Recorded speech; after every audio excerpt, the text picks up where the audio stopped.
이 시간 우리에게 주신 하나님의 말씀 빌립보서 2장 5절부터 8절 신약성경 319페이지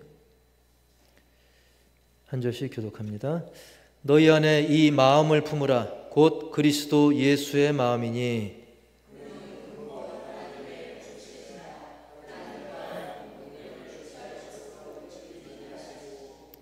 오히려 자기를 비워 종의 형체를 가지사 사람들과 같이 되셨고 사람의 모양으로 나타나사 자기를 낮추시고 죽기까지 복종하셨으니 곧 십자가에 죽으심이라. 아멘.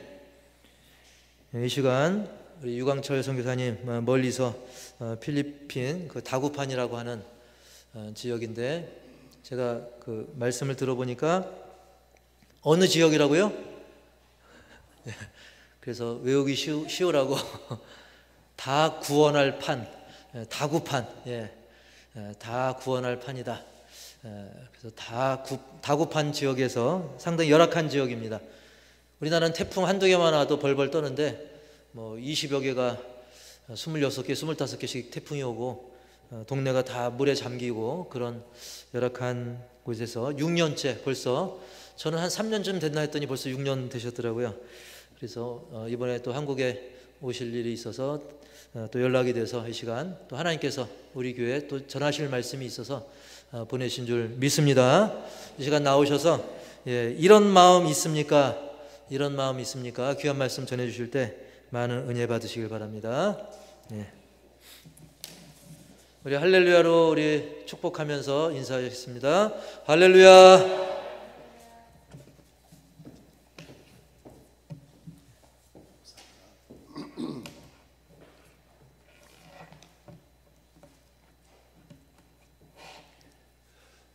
잠시 한번 같이 기도하시겠습니다. 고마우신 하나님 감사합니다. 부족한 종을 이 호산나 교회로 불러주시고 우리 성도들과 함께 말씀을 나눌 수 있는 기회를 주신 것 감사합니다. 하나님, 이 시간 성령께서 우리의 마음을 주장하사 말씀과 함께 역사하시고 깨닫고 결단하며 주님께서 그토록 원하시는 세상의 빛과 소금의 역할을 감당하며 많은 영혼들을 구원에 이르게 하는 구원의 길로 이끄는 전도자의 삶을 살게 하여 주옵소서. 예수님의 이름으로 기도하옵나이다. 아멘. 여러분, 저는 목사님께서 방금 말씀하신 것처럼 필리핀 마닐라에서 북서쪽으로 한 5시간 승용차로 가면 있는 다구판이라고 하는 바닷가 도시에서 사역을 하고 있습니다. 그 다구판이라는 도시에서도 약간 외곽에 쓰레기산과 공동묘지가 있어서 형성된 마을에 제 사역지로 정해놓고 그들을 선교하고 있습니다. 그들과 함께 생활하면서 그들과 함께 그들을 하나님의 사랑으로 돕고 그들에게 복음을 전하는 역할을 감당하고 있습니다. 참으로 열악하게 사는 사람들, 여기가 돼지우리인지 고양이 집인지 개집인지 오리, 닭, 그냥 시궁창과 방을 구분할 수 없을 정도로, 집을 구분할 수 없을 정도로 그렇게 막 어우러져 사는 너무나 열악한 곳입니다. 그래서 피부병은 아주 달고 살고요, 병으로 죽어나가는 사람도 많습니다. 너무나 가난하고 어렵기 때문에 그들에게는 더 이상 대안이 없어 보이는, 그냥 죽지 못해 산다, 이게 아마 정확한 표현일 것 같습니다. 그리고 병 걸리면 그냥 죽어야 합니다. 그래서 우리 옛날에 우리 어려운 시절에 어른들이 하시던 말씀이 생각이 났습니다. 돈 없으면 죽어야 돼. 옛날에 우리 어릴 때 많이 다들 나라가 힘들고 어려울 때 그런 말 많이 했습니다. 돈 없으면 죽어야 돼. 그냥 죽어야 됩니다. 그런 마을에서 그들과 함께 지내면서 그들을 돕고 있습니다. 그러면서 복음을 전합니다. 아울러 그 마을은 마약 소굴입니다. 그래서 동네 마을의 남자들 반은 한 감옥에 가 있고, 얼마 전에도 동네 우리 교회 교인 아버지가 2사람이나 마약으로 또 잡혀가서 감옥에 있고, 교도소 예배도 제가 다니는데 교도소 예배 가면 거기서 또 만납니다.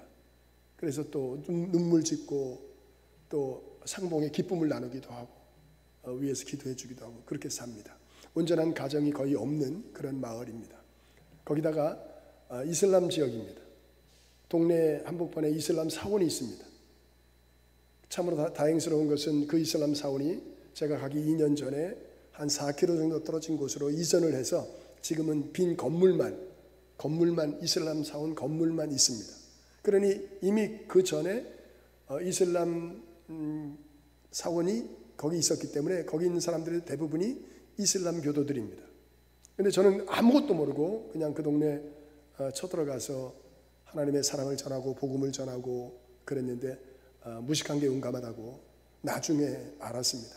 주변에 선교사님들이 걱정하고 염려할 정도로 내가 너무 공격적으로 전도를 하니까 목사님 그러다가 총 맞습니다. 그러다가 칼 맞습니다. 이렇게 말할 정도로 걱정을 많이 했는데 저는 그때 아무것도 몰랐기 때문에 그렇게 했지 사실 그 사실을 다 알았다면 아마 그렇게 못했을지도 모릅니다.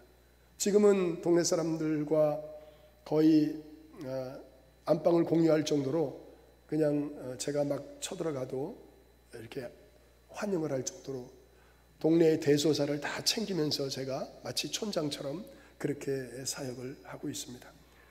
배후에서 기도해 주시는 많은 분들의 기도 덕분이요 하나님의 은혜로 지금까지 6년 동안 사역을 잘 해오고 있고 처음에는 그저 아이들하고 놀아주면서 아이들을 모아 기도하고 간단하게 말씀 전하고 그랬지만 지금은 그래도 하나님의 은혜 가운데 빈 건물을 사용할 수 있게 되어서 그 건물에서 지금 2년 3년 차 이번 크리스마스가 되면은 그 건물에 들어가서 예배드린 지 3년 됩니다.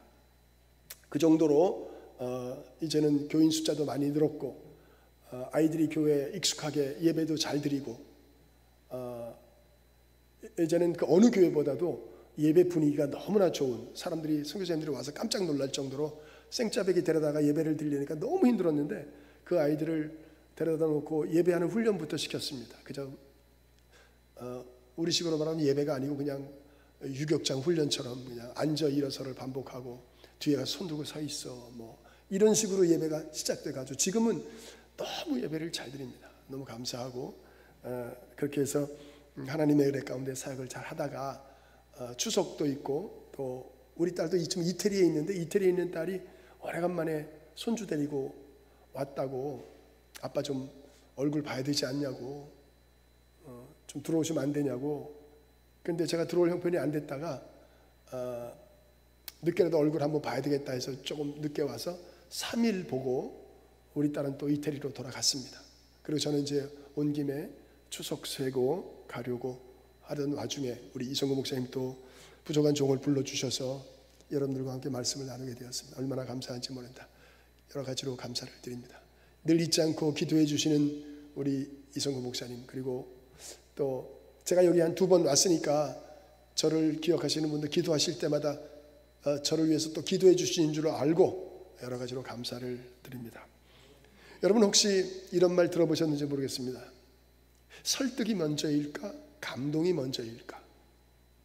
내가 이 사람을 설득하면 이 사람이 감동을 받을까? 내가 이 사람에게 감동을 끼치면 이 사람이 설득을 당할까? 어느 것이 먼저라고 생각하십니까? 저는 신학교에 들어가면서 나는 설교를 좀 잘해야 되겠다. 그래서 설교학에 심취했고 설교학 세미나를 많이 들었고 제가 학교 다닐 때는 설교학이라고 하는 학문이 커리큘럼에 없었어요.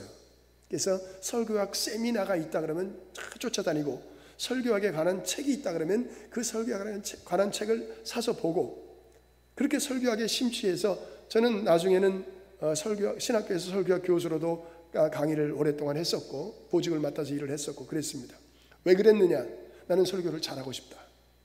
내 설교를 통해서 청중들이 설득을 당하고 그 말씀에 감동을 받아서 그래서 그들이 하나님의 사람으로 거듭나고 하나님의 일꾼으로 살아가는 변화된 모습을 봐야 되겠다. 그러므로 나는 설교를 잘해서 청중들을 설득시켜 그들에게 감동을 줘야 되겠다. 그래서 제가 설교학에 심취했던 것입니다. 그래서 설교학 교수도 했고 그런데 선교지에 딱 가서 알았습니다. 왜 진작 여기서 알았어야 되는데, 한국에서 목회하고 사역할 때 알았어야 되는데 필리핀 사역지에 가서 알았습니다. 설교학 교수 소용없습니다. 말이 안 통하는데 설교학 교수가 무슨 소용이 있습니까? 말이 안 통하는데 다 소용없습니다. 제가 싸움도 잘합니다만, 제가 필리핀에 가니까 우리 친구 목사님들이 제일 먼저 걱정하는 게, 필리핀에서는 성질 자랑하면 안 됩니다, 목사님. 여기선 성질 부리면 안 돼요. 총 들고 나옵니다. 제일 걱정하는 게 그거였어요. 근데 가니까 저는 지금 싸움 한 번도 안 했습니다. 제가 좀 성격이 좀 남달라서 좀 못된 걸 못 보는 성격입니다. 그래서 못된 거 이렇게 관여하다가, 남 싸우는 거 말리다가, 또 못된 사람 이렇게 좀 제지하다가, 그러다가 내가 싸우는 경우가 더 많았거든요. 한 번도 안 싸웠습니다. 왜? 말이 안 통하니까. 말이 안 통하는데 무슨 싸움이 됩니까? 뭐 싸우려면 일단 말로 뭐가 시작이 돼야 되는데, 아무것도 안 통하는데 무슨 싸움이 돼? 안 됩니다. 그래서 싸움도 한 번도 안 했어요. 그러면 복음은 어떻게 되나? 복음은 전할 일이 없습니다. 할 수가 없어요. 처음에는 아무것도 안 되더라. 그런데 시작한 게 동네 아이들 불러 모아서 놀아주는 거였습니다. 그 아이들은 놀 일도 없습니다. 놀 거리도 없습니다.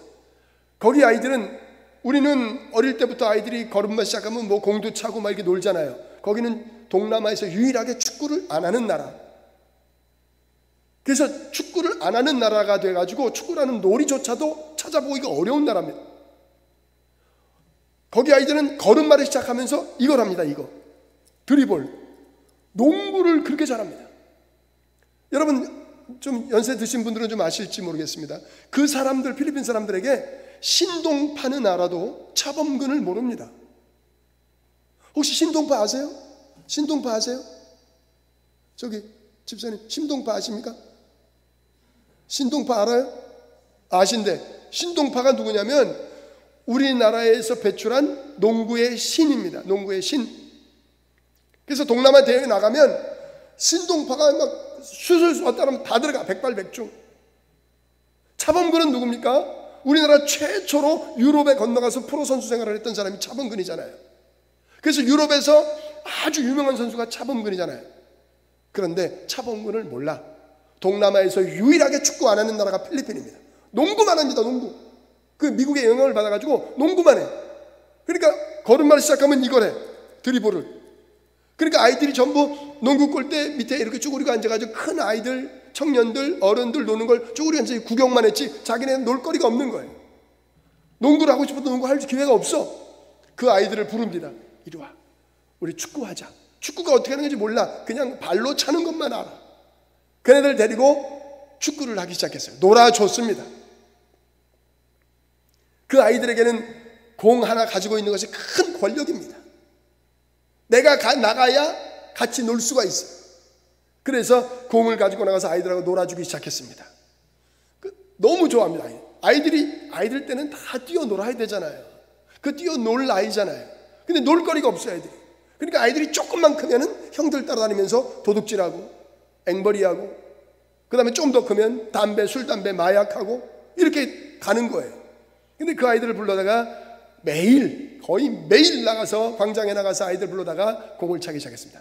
처음에는 농구 코트 뒤에 조그만 공간에서 거기서 하다가 아이들이 점점 많아지니까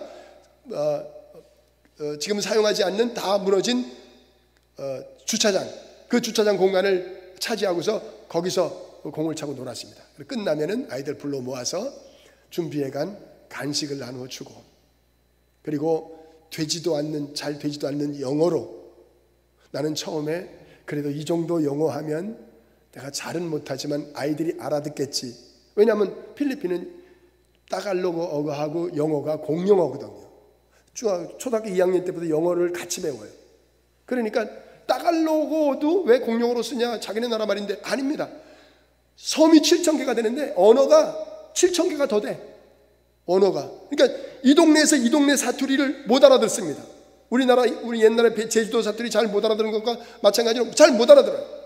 제주도 말은 우리가 그래도 어느 정도 알아듣는 거예요. 여기 사람들 여기 사투리 완전히 다릅니다.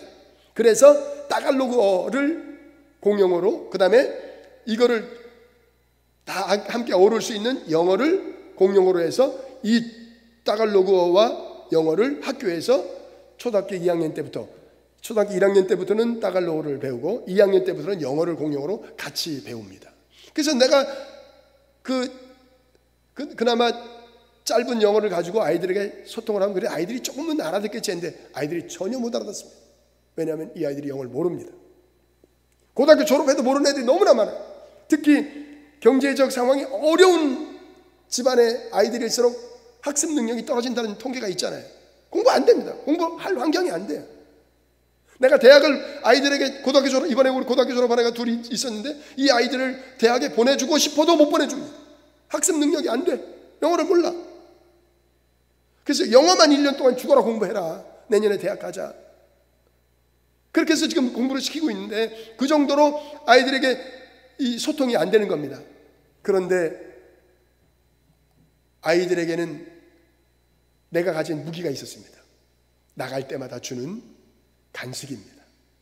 그래봤자 10페소, 약 10페소 정도? 10페소면 우리 돈으로 250원 정도 하는 10페소 정도 간식 하나씩 가지고 나가서 아이들에게 주는 겁니다.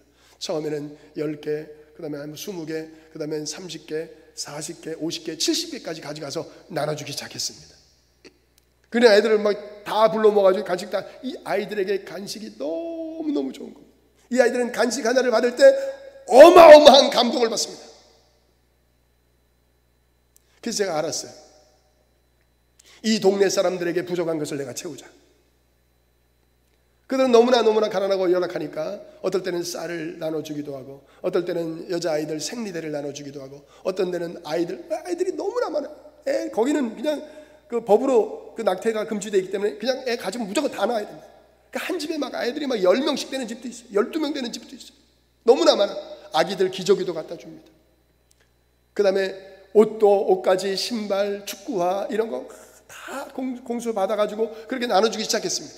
그리고 초상 나면 문상 가서 부조금하고 조의금 내고 그리고 그들의 장례를 뒷바라지 해주고 새로운 아기가 태어나면 그 출생하는 쫓아가서 그 아기를 위해서 축복해주고 금일봉 전달해주고 이 사람들이 감동을 받기 시작했습니다. 내가 아무리 말을 잘하고 내가 영어를 아무리 잘한다고 한들 그들을 설득시킬 수는 없었습니다. 내가 아무리 좋은 미사력을 동원하고 온갖 진리의 말씀을 가지고 그들에게 전한다 할지라도 그들을 감동시킬 수는 없었습니다. 오히려 그들에게 감동을 주니까 저절로 설득이 됩니다. 그래서 감동이 먼저냐 설득이 먼저냐라고 할 때 많은 사람들이 착각하는 건 뭐냐면 내가 정말로 저 사람들을 아주 논리적이고 합리적인 언어 구사를 통해서 설득시키면 저들은 감동을 받을 것이다라고 착각합니다. 절대로 설득시켜서 저들을 감동시킬 수는 없습니다. 반대로 저들에게 감동을 주면 저절로 설득이 됩니다. 여러분 제가 아까도 우리 목사님하고 얘기하면서 잠깐 얘기했습니다만 먹은 자와 죽은 자는 말이 없다 이런 말이 있어요. 물론 제가 만들어낸 얘기입니다만 죽은 자는 말이 없다 이건 우리 잘 압니다만 먹은 자도 말이 없습니다. 먹여놓으니까 꼼짝 못합니다. 다 설득당해요. 뭐 요만한 거 하나도 먹여놓으니까 그냥 다. 제가 그래서 그 동네 지금 촌장처럼 삽니다. 촌장처럼. 그러면 여러분 어떻게 하면 감동을 줄 수 있습니까? 주면 됩니다. 그들의 필요를 채워주면 감동을 줍니다. 성경은 사도행전에 사도 바울이 뭐라고 하니까 예수께서 친히 말씀하시기를 주는 자가 받는 자보다 복되다. 예수님은 뭐라고 말씀하셨습니까? 주라. 그러면 내가 너희에게 안겨주리니 후히 되어 누르고 흔들어 넘치도록 하여 안겨주리라 말씀하지 않았습니까? 주라는 거예요. 그게 주님의 명령이에요. 주면 그들이 감동을 받습니다. 감동을 받으면 그들은 무조건 설득당합니다. 내가 하는 말이 논리적이냐 논리적이지 않느냐 그건 상관없어요. 내가 하는 말이 어떤 말인지 그들은 무조건 감동을 받습니다. 그냥 설득을 당해. 이미 감동을 받았기 때문에.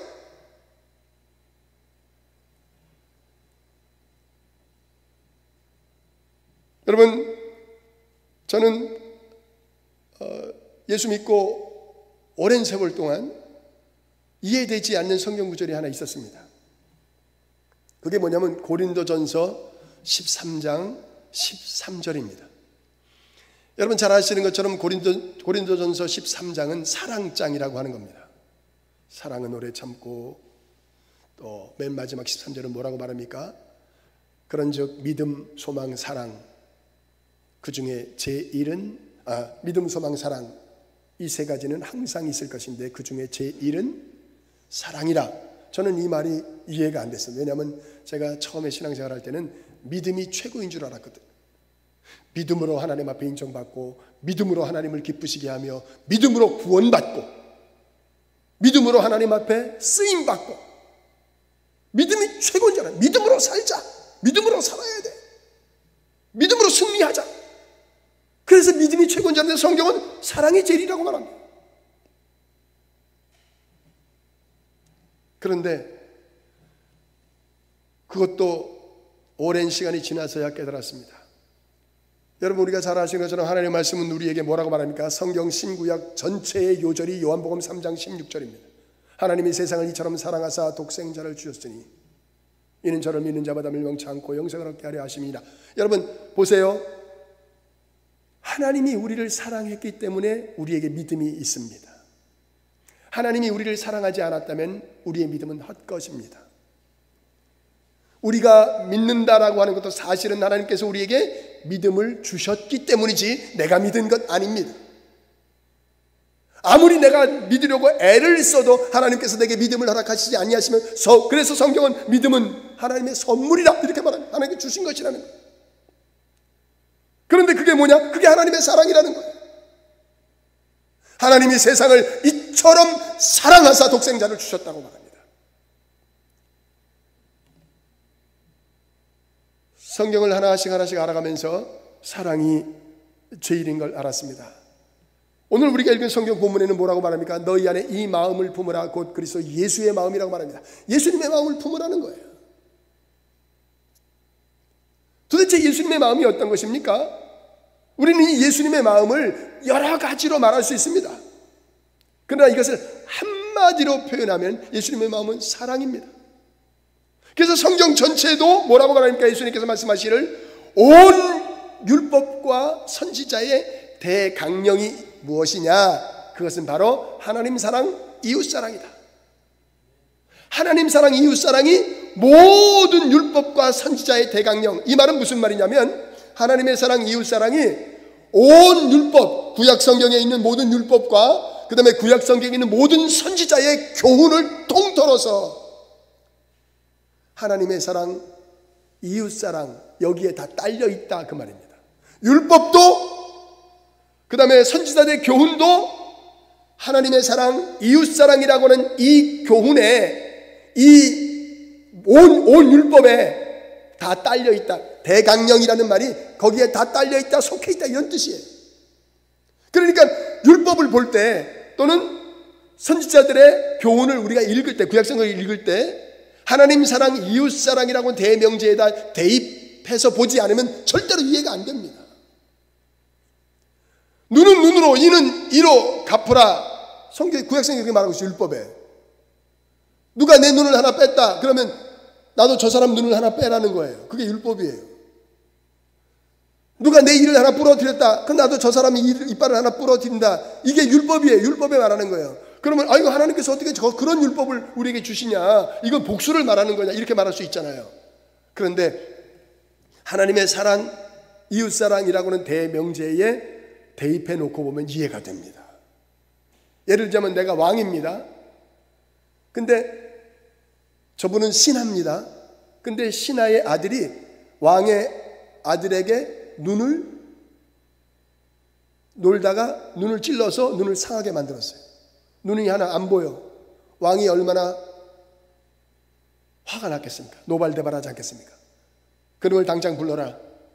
아들뿐만 아니라 아버지뿐만 아니라 삼족을 멸하라. 이렇게 할 수 있습니다. 왕이니까. 왕자를 그렇게 만들었는데 그러고도 남지 않겠습니까? 그런데 율법은 뭐라고 말하면 눈 하나 뺐으면 너도 눈 하나만 빼.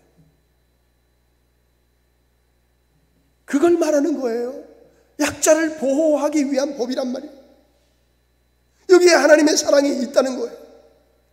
근데 이거를 간과하고서 보면 하나님은 복수의 하나님이야? 복수를 말하는 건가? 아니에요. 하나님은 사랑입니다. 성경은 끊임없이 하나님은 사랑이라고 말하지 않습니까? 그러면 여러분 이 말을 예수님께서 하나님 사랑, 이웃 사랑 이 모든 것이 온율법과 선지자의 대강령이라고 말했으니까 왜 예수님께서 이렇게 말씀을 사랑을 강조하셨을까? 여러분 요한복음 3장 16절 다시 한번 봅시다. 하나님이 세상을 이처럼 사랑하사 독생자를 주셨으니 이 말을 어떻게 바꾸면 되겠습니까? 하나님이 세상을 이처럼 불쌍히 여기사 이렇게 바꿔도 무리가 없습니다. 하나님이 우리를 너무나 불쌍히 죄로 말미암아 영원히 죽을 수밖에 없는 그렇게 이 세상에서 허덕이다가 지옥 갈 수밖에 없는 백성 예수님의 마음은 불쌍히 여기는 마음이라고 생각이 되어집니다. 마태복음, 마가복음, 누가복음, 요한복음에서 이 사복음서에 예수님의 사역이 쭉 기록이 되어 있잖아요. 그 예수님의 사역에 보면 이런 말이 굉장히 많이 나옵니다. 예수께서 길을 가시다가 한 무리를 보시고 불쌍히 여기사 목자 없는 양 같음을 보시고 이렇게 말씀해요. 예수께서 지나가시다가 한 과부를 보시고 불쌍히 여기사 예수님께서 누구를 대하시면서 불쌍히 여기셨다는 말을 굉장히 많이 하셔요. 이게 예수님의 마음이 아니에요. 한 여인이 가늠하다 현장에서 잡혀왔어요.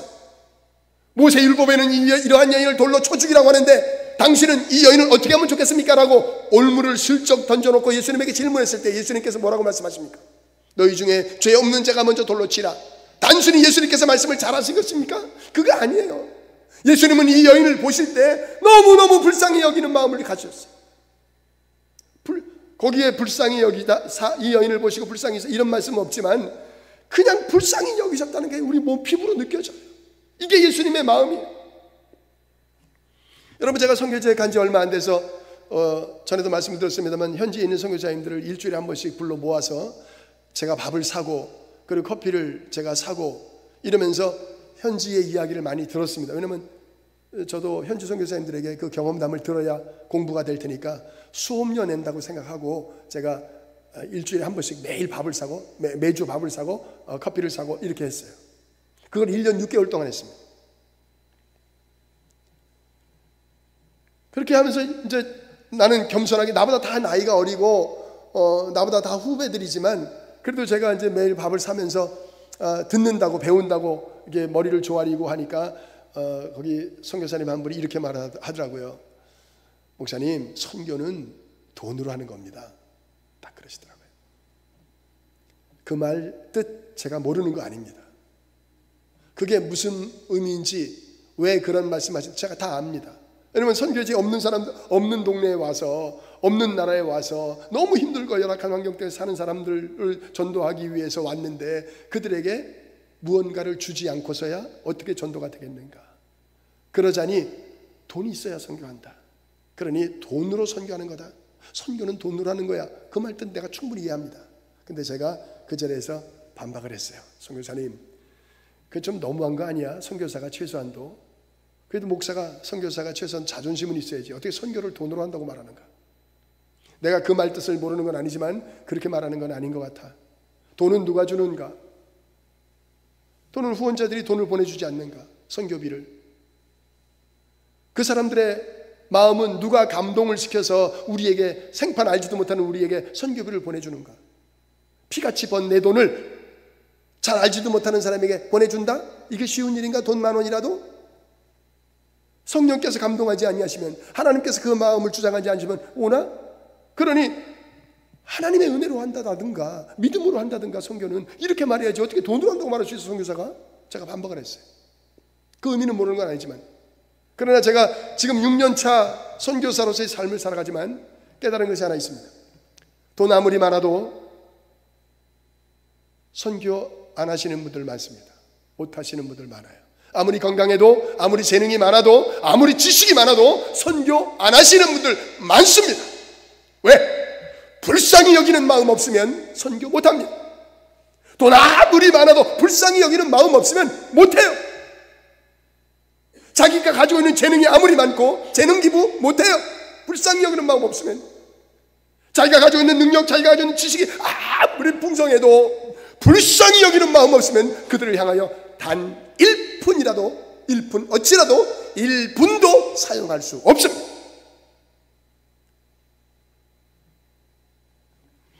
그러므로 우리같이 지상 최고의 명령인 주님께서 땅끝까지 이르러 복음의 증인으로 살아라, 많은 영혼들이 구원 얻기를 바란다, 하나님의 소원이다, 이렇게 우리에게 부탁하신 그 말씀을 준행하고자 하는 사람들, 저나 여러분들이나 이미 구원받은 성도로서 중요한 것은 바로 이 마음입니다. 이 예수님의 마음, 불쌍히 여기는 마음, 이거 없으면 다 소용없어요. 안 됩니다.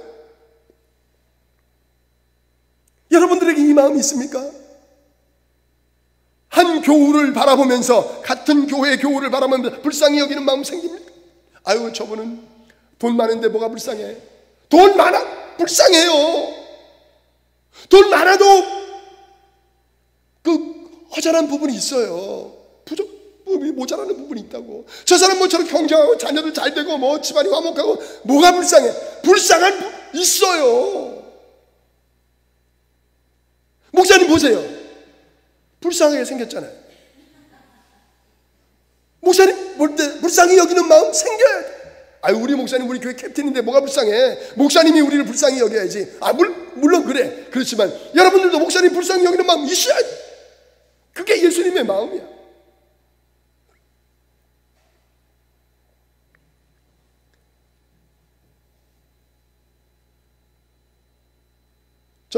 저는 지난번에도 제가 와서 잠깐 말씀을 드렸는지 모르겠습니다만, 사람들에게 감동을 준다라고 하는 것은요, 사실 불쌍히 여기는 마음이 선행되지 않으면 감동을 줄 수가 없어요.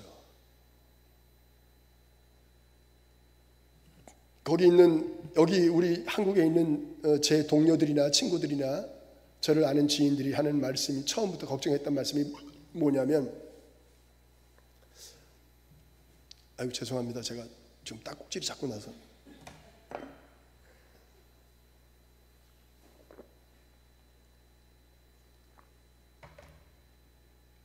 목사님, 선교지에 나갔다가도 돌아와야 될 나이에 선교지로 뭔 소리, 선교지로 간다는 게 뭔 소리냐고 걱정 많이 했어요, 사실은요.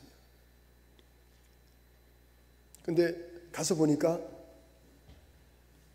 그냥 건강하면 되겠더라고요. 건강하면. 나이가 중요한 게 아니라 건강하면 되겠더라고요. 사명감 가지고 건강하면 할 수 있습니다. 근데 앞서도 말했습니다만, 주면 다 감동을 받습니다. 주면. 야고보 선생이 뭐라고 말했습니까? 가난한 자, 헐벗은 자 배부르게 하라, 따뜻하게 하라. 그렇게 말로만 하면 무슨 소용이 있느냐? 그러면 그들에게 먹을 것을 주고 입을 것을 줘야 되지 않느냐? 행함이 없는 믿음은 죽은 믿음이니라, 이렇게 말했어요. 복음을 전하는 데 있어서 그들에게 가장 중요한 게 뭐겠습니까? 그들의 필요를 채워주는 일입니다. 그래서 저는 그 국제 기아대책이라고 하는 NGO 단체가 있어요. 기아대책. 여기 캐치프레이즈가 얼마나 마음에 드는지 모릅니다. 빵과 함께 복음을입니다. 빵과 함께 복음을. 복음만 전하는 게 아니라 빵과 함께 복음을. 없는 사람들에게, 배고픈 사람들에게 빵을 줘야지. 그래야 마음이 열리지.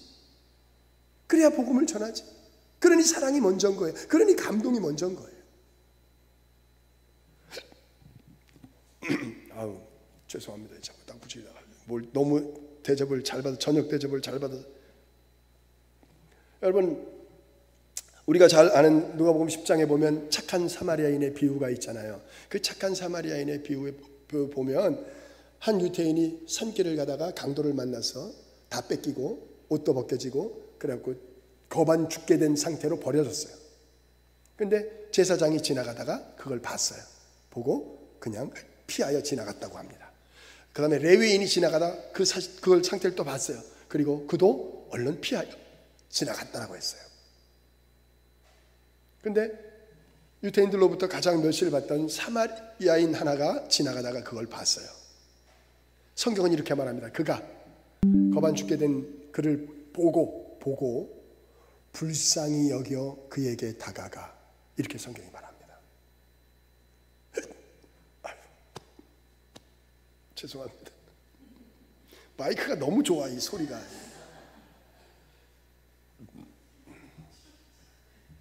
그래서 불쌍히 여겨 다가가서 그를 어떻게 했다? 도와줬다. 구원해줬다. 그러면 여러분 한번 생각해 보세요. 그 당시에 하나님을 가장 잘 믿는다고 하는 사람이 누굽니까? 제사장이에요. 그 시대 가장 하나님을 잘 믿는다고 하는 족속들이 하나님의 성전에서 하나님의 일을 수종들도록 구별되어 세워진 레위족들이에요. 하나님을 제일 잘 믿는다고 하는 사람들이 하나님의 말씀에 대하여 외면했어요. 신명기 22장에 뭐라고 말합니까? 혹시 너희 중에 곤란을 당한 자, 곤란 중에 처한 자가 있거든 외면하지 말라. 외면하지 말라. 아주 단도직입적으로 말하고 있어요. 소가 빠졌다. 뭐가 어떻게 됐다. 그래서 그 이웃이 곤란을 당했다. 그러면 결코 외면하지 말라고 그렇게 말하고 있습니다. 그런데 날마다 하나님의 말씀을 묵상하며 산다고 하는 그런 사람들이 하나님의 말씀을 묵살했습니다. 그들은 왜 그냥 지나갔습니까? 왜 보고 피하여 지나갔습니까? 불쌍히 여기는 마음이 없었기 때문입니다. 하나님을 그 시대에 제일 잘 믿는다고 하는 그룹의 사람들이 하나님은 살아이라고 하셨음에도 불구하고 그 하나님이 없었다는 거예요. 그 속에 우리가 예수님을 믿는다는 건 뭡니까? 예수님이 내 안에 계시다는 거예요. 예수님 내 안에, 나 예수님 안에, 예수님과 나는 하나. 여러분 그리스도인 이렇게 말하잖아요. 저는 그리스도인 이렇게 말합니다. 그리스도 안에, 내가 그리스도 안에, 그리스도가 내 안에.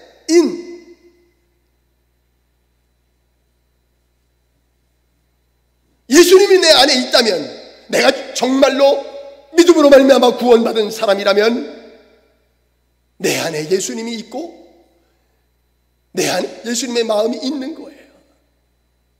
정말로 내가 예수 믿는 것이, 내 안에 예수님이 있다는 것이 허위가 아니고 위선이 아니고 거짓이 아니라는 것을 증명하기 위해서라도 나는 누군가를 볼 때 불쌍히 여기는 마음이 있어야 되는 거예요. 이게 예수님의 마음이에요. 이거 없으면 이웃을 전도할 마음 생기겠습니까?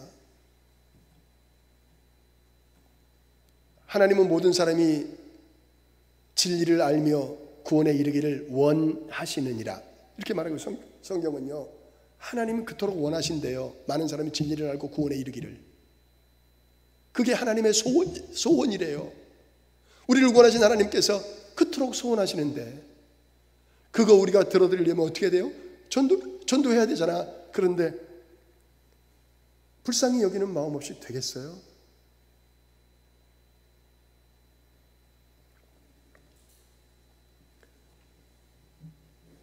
한 가지 예를 들고 마치도록 하겠습니다. 여러분, 앞서도 말씀드렸습니다만 불쌍히 여기는 마음이 있어야 주고 줄 수 있어야 감동을 받습니다. 감동을 받아야 설득당합니다.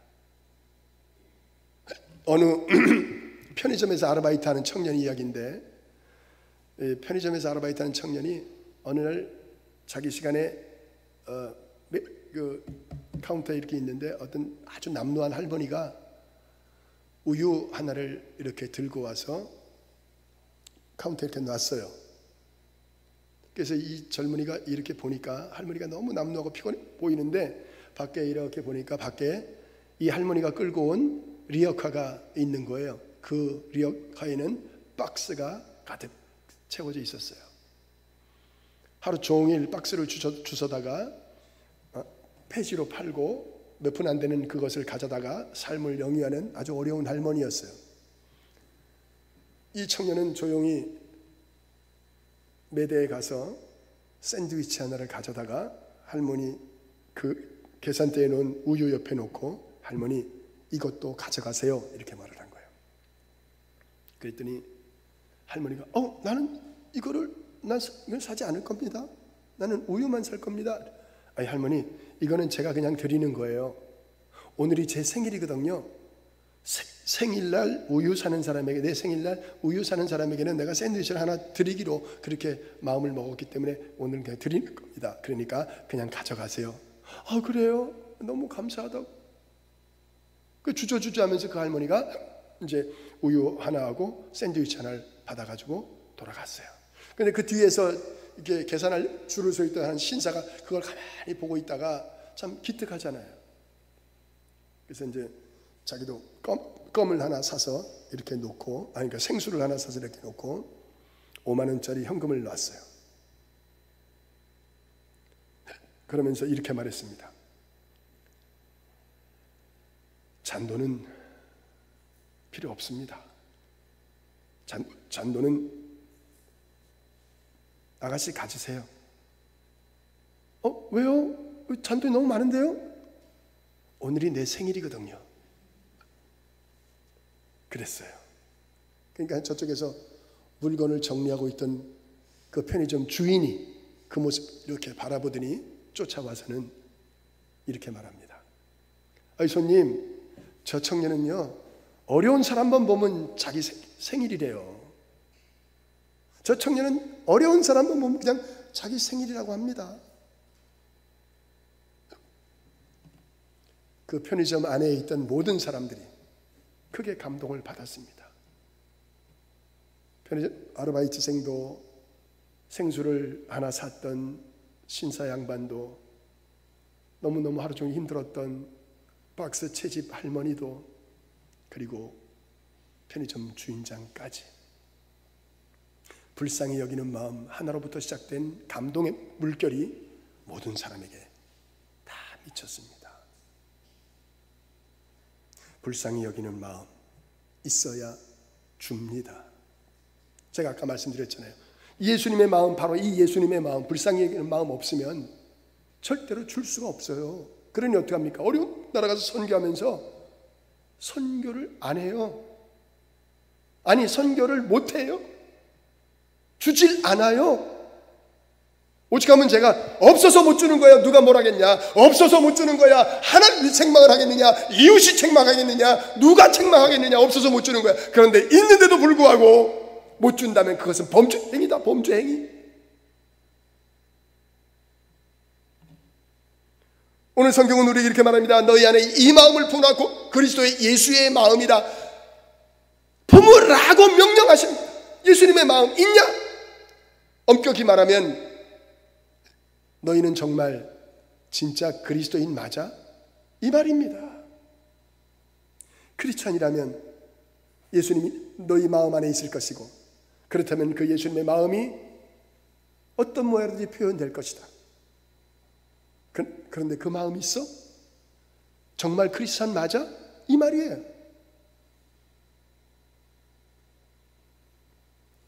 사랑하는 성도 여러분, 오늘 성경은 우리에게 묻습니다. 이런 마음이 있습니까? 예수님의 마음. 여러분, 단기 선교, 저는 뭐 단기 선교, 그 선교지에 자주 오시는 것이 그렇게 달갑진 않아요. 왜 그러면 너무 힘들어. 그 손님들 뒷바라지하는 게.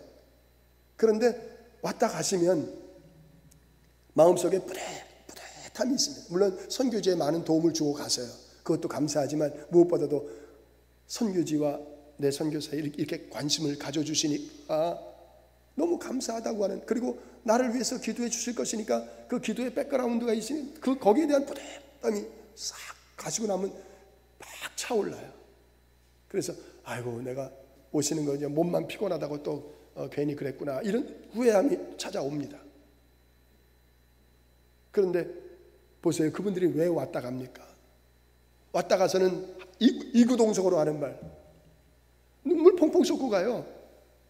우리랑 삶이 완전, 물론 필리핀에 잘 사는 사람 많아요. 상위 5%가 필리핀 전 재산을 다 가지고 있다고 보면 돼요. 그 다음에 95%는 전부 다 극빈층입니다. 중산층이 없어요. 부자들 잘 산 사람들 보면요, 그런 생각 안 들지 모르지만 우리 60년대 70년대 그 어려운 삶을 살던 판자촌, 시궁창 같은 청계천 막 이런 데서 박스로 집 짓고 살던 막 그런 데 모습 한번 기억하시는 분 있을지 모르겠습니다. 아마 그 수준. 시궁창이 집이 따로 없어요.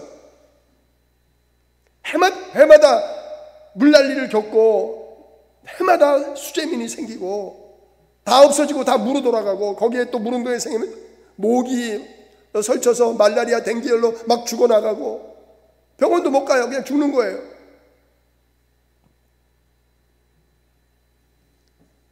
그런데 우리 주위에는 그런 환경이 아니라고 해서 어려운 사람, 불쌍한 사람 없겠습니까? 다 있어요. 다른 사람 몰라도 우리는 이 마음을 가지고 살아야 돼요. 예수님의 마음, 불쌍히 여기는 마음. 기도합시다.